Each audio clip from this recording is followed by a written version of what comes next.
Hello, everyone, and welcome to Monday Morning Must-Knows. My name is Merlin Rothfeld. We've got a lot to talk about for the upcoming trading week, so let's dive right in. No rehashing what happened last week. Let's just move forward. Look ahead, they say.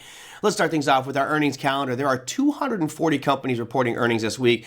Not a lot of major names, but there might be a couple that are in your portfolio, which of course could impact your trading. So let's talk about that. We've got FactSet Research and KB Home. See if home builders are continually under that pressure of rising rates. On Tuesday, you've got FedEx and Carnival Cruise Lines. On Wednesday, Micron, Paychex, and General Mills. That probably is one of the bigger days for me because of the semiconductor space. I'm very interested to see where we go from here with regards to semiconductors and chips, and Micron, obviously one of the big players. Moving on to Thursday, you've got Nike, you've got McCormick, and you also have Walgreens Boots Alliance. And that, my friends, is it for your earnings. Again, rather quiet, so that's not going to be the major market mover. Don't worry, I've got stuff to move this market in just a little bit. Now, early on in the week, we also have another pretty important piece. And of course, for most of us who are U.S. traders, we focus just on domestic markets. However, it is important to see what the rest of the world is doing. Just like last week, we saw rate cut from the Swiss National Bank going down to zero. Boy, the Swissies. You saw the British pound with their rates staying the same. And that, of course, is a keep up with the Joneses type of environment, see who's cutting, who's raising, and maybe the U.S. can base off of that what they're going to do. Now, what about manufacturing and services? Well, lo and behold, we have the services manufacturing numbers coming out for this week, not just the United States. We start things off across the pond over in France at 3:15 a.m., followed up by Germany at 3:30. Then you have the EU at 4 a.m., followed up by England at 4:30, and finally the United States taking the cake at 9:45, which is 15 minutes into the trading day on Monday. So that will start off your Monday. Now, while that's not the most important piece, it certainly may have an impact on the broader markets, especially as we get closer to the next Federal Reserve meeting. Of course, last week, the Fed said, we're keeping rates right where they're at, and a lot of people are calling for rate cuts. If you follow what Jerome Powell is saying, which is I am quote-unquote data dependent, then the data he's looking at is actually painting a picture that would support rate cuts at the next meeting. But we'll get to that here in just a second.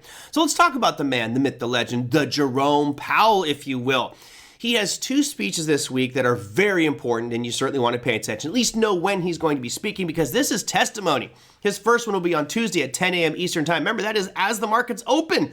That's 30 minutes into the trading day. He's talking in front of the House Financial Services Committee. That could be significant grilling as to, Mr. Powell, why are you not cutting rates? And our second one is the day after that. On Wednesday, he is in front of the Senate Banking Committee.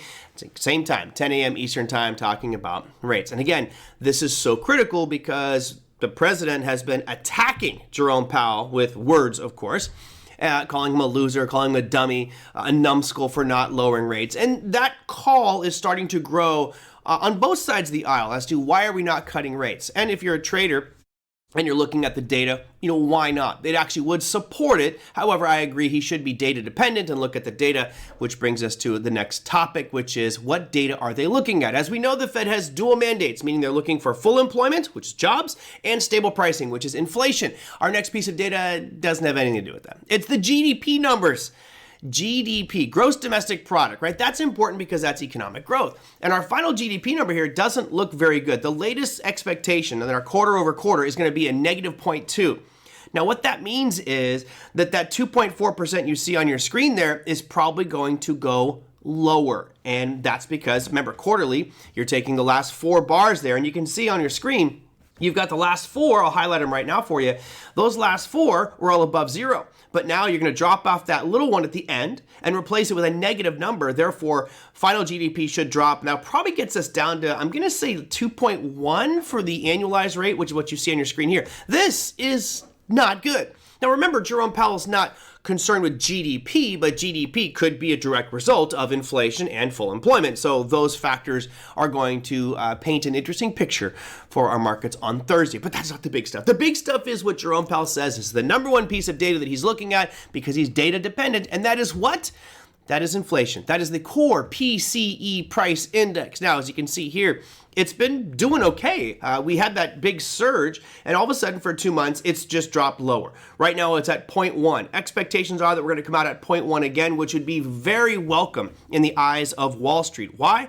Because if we come out at a 0.1% inflation, what that means is if you annualize that, 0.1 is just for the month. If we annualize that times 12, that's 1.2% inflation, which would be well below the Fed's target.